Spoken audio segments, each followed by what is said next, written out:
Satyabama Institute of Science and Technology, Chennai and Sriperumbudur. மேற்காசிய நாடுகளின் போர் காரணமாக சமையல் எரிவாயு சிலிண்டர்களுக்கு தட்டுப்பாடு நிலவும் நிலையில் உரிய ஆவணமின்றி லோடு வாகனத்தில் கொண்டு செல்லப்பட்ட 20க்கும் மேற்பட்ட சிலிண்டர்களை பொதுமக்கள் கைப்பற்றி சென்னை கோட்டூர்புரம் காவல் நிலையத்தில் ஒப்படைத்தனர்.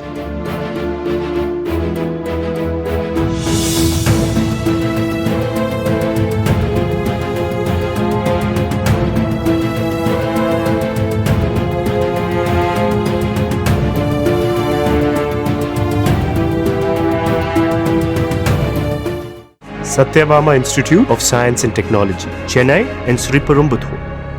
பிளே ஸ்டோர் மற்றும் ஆப் ஸ்டோரில் இருந்து பாலிமர் செயலியை QR கோடு மூலம் பதிவிறக்கம் செய்யுங்கள். செய்திகளை உடனுக்குடன் பெறுங்கள்.